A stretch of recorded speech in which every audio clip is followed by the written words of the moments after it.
The Standing Committee on Public Accounts holding that follow-up meeting with the Special Investigating Unit on the procurement of personal protective equipment for COVID-19 and the digital vibes investigations. Bulelani Phillip, a very good morning and thank you so much for joining us this morning. What can we expect in terms of this briefing? And to the viewers, well, basically we can expect one or two things.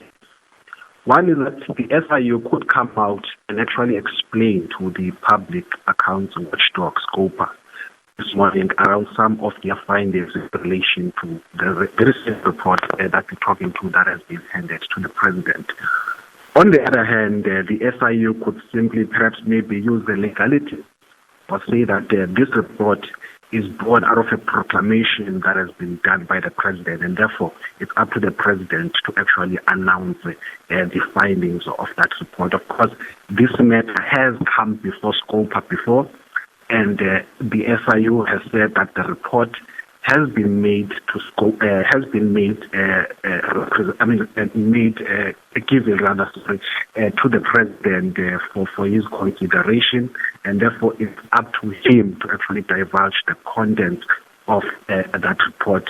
However, when the presidency was invited to SCOPA, the presidency did say that it's only a recipient of that report, and therefore it's up to the SIU to actually divulge the contents of that report. So we are stuck in the middle and sitting on the fence as to whether what will be the way forward. Of course, the anticipation this morning is whether we're going to get clarity on whether will it be the president that will be giving the findings to the public of that report, or will the SIU simply go ahead in the committee to give the findings of that report, given the length of time that has passed and the anticipation from the public around wanting to know what actually did happen in this contract of digital vibes, as well as other related PPE tenders.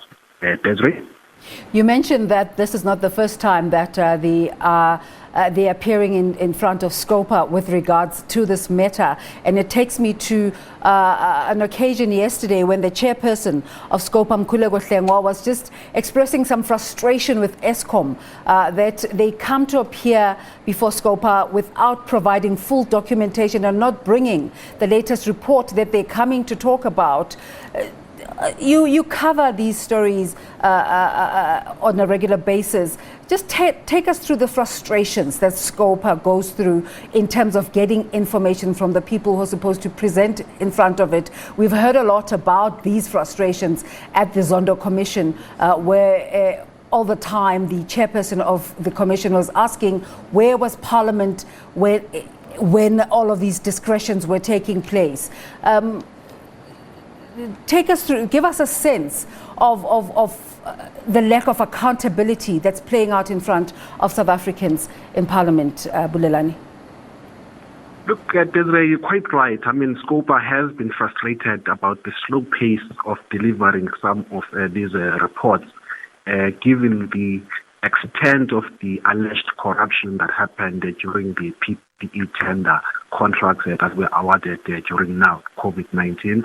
Of course, they are quite eager to get to the bottom of the allegations and also to ensure, more importantly, that those who were responsible are held accountable, whether it's through disciplinary measures within the entities or departments that they work for, or through recoveries through the SIU as well as the asset forfeiture unit, but also, more importantly, to ensure that those who are criminally involved or implicated are actually charged in the courts of law. Of course, some of the implicated people or some of the implicated parties want to play it easy, given that some of these matters may end up being in court, and therefore, when they come to testify in these committees, maybe some of that evidence could be perhaps being combined as part of the bigger investigations through the courts.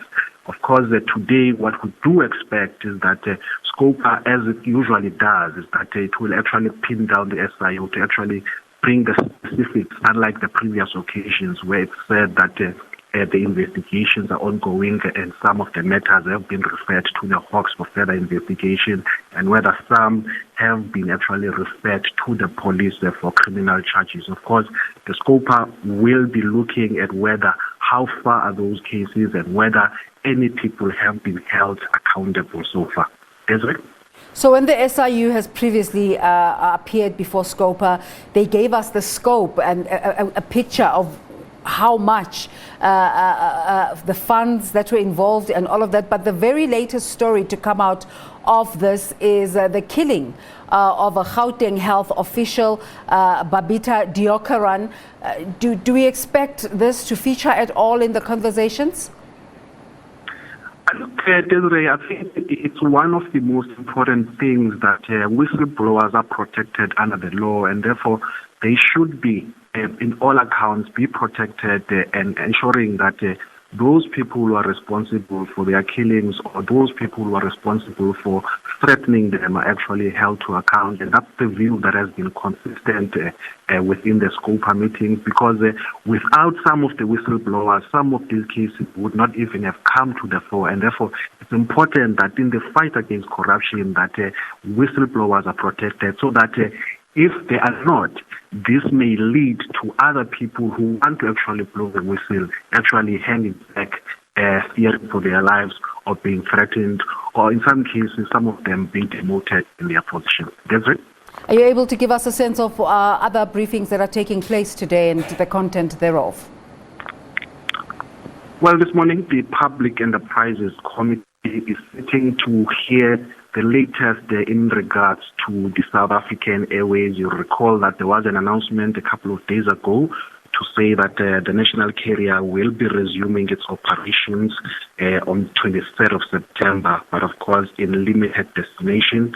But the focus of the meeting today is around the process of the business rescue practitioners, how far it has, as well as the state of the equity partner, which is the preferred one, which is the consortium. Of course, the dynamics around those things are expected actually to come out in terms of what is expected to come out or to happen later this month for the national carrier to resume its operation.